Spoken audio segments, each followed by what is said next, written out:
Hi, it's Pip Mackay here, and it's day 5 of my 40-day quest to write my book. Now, in terms of the hero's journey, I'm probably about to go on the road of tests and trials. Now, traditionally in stories, this is a time when, I'm just looking out to see if anyone's on my path, this is a time when the hero has lots of roadblocks, like this one here on the path. I don't know if you can see that.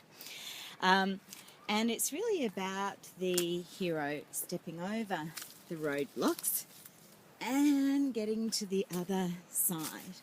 But in real life, roadblocks don't have to be some really big dramatic event like they do in stories. Often it's just a matter of what it's like to take your idea, which in your mind is ideal, and making it a reality. You know, when you're writing a book, you know, the chapters aren't always going to work out exactly the way you expect them to. Things aren't going to happen exactly the way you want them to do, too. And that's not the point. The point is whether you keep persisting, because it really is about persistence during this section. So for me, it's been about, just sitting down and writing the book and what it takes to write. And having a bit of a sore back because I've been sitting down so long. So I do think that I might be at the road of tests and trials and out of the belly of the whale. So I thought I'd take a bit of a walk to help me over that. And I have to say, it's not easy to take the road of tests and trials seriously when you live in God's own country, which is Manly, I have to say.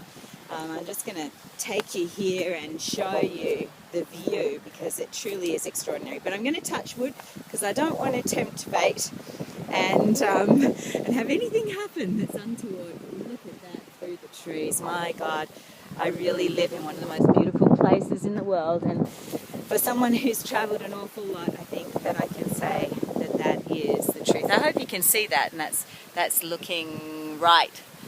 We can see that, yeah, my God, so beautiful.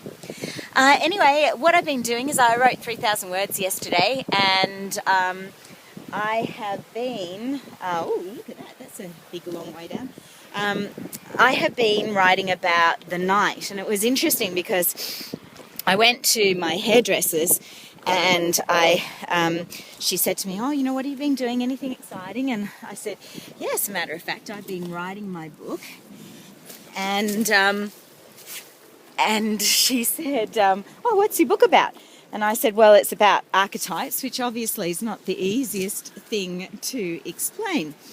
So she said, well, what's that? And I said, well, they're universal symbols that is the way that people make meaning out of their life. And she's like, so what does that mean? And I said, well, it's like having, the knight, the prince, the princess, the king, the queen, and that people have this inside of them that they identify with, and it affects their behaviour, and it affects the way they wear, what they wear, it affects what they're attracted to, and it particularly helps them, when they find that, to discover their passion and their purpose. So I could see she was a bit sceptical. So I said to her, well, like for instance, check out what you're wearing. And she looks down at herself, and I go, look, you've got a t-shirt on that literally looks like chainmail. You've got a pair of boots on that, look like they could be riding boots. And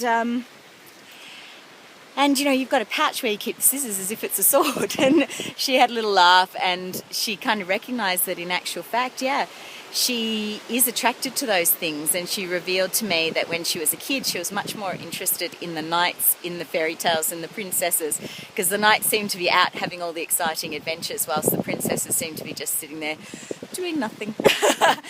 We will talk about the princess archetype at another time. But I thought it was interesting that she could actually see that in herself, and how we do see the archetypes are there. I then, asked her whether she liked horses and riding, which she did, and whether she likes to goal set and achieve goals, and is quite driven and maybe a bit competitive, which she was. She thought then I was a little bit psychic, but it's just about being able to recognize patterns of behavior, and that's what archetypes allow us to do. And so obviously in coaching, it makes a massive difference to being able to help people uncover core issues, because one of the things about the Knight is that the Knight,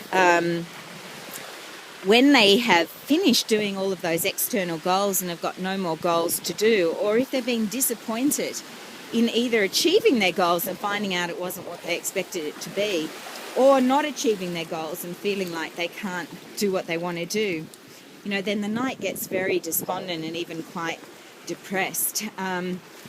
And I think that's what she was feeling, because she said she did feel that there was something a little bit missing, but then she changed the subject and we went on to something else. And obviously she's not a client of mine, so I didn't want to probe her too far. But it's just amazing to see that pattern. So as you look around your world, see if you can see people who are identifying with the Knights. At the moment, there's a fashion in boots that is very Knight-like. Unfortunately, my own boots, I don't know if you can see those, are much more innocent adventure, which is a little bit like what I'm taking you on at the moment, because I have no idea where I'm going. I'm just exploring. I had a little bit of an idea, but gosh, it's just so beautiful here. So what I'm going to be talking about tomorrow is what the Knight is really looking for, which is the Holy Grail. And to talk a little bit about, well, what is the Holy Grail? I'll speak with you tomorrow. Bye.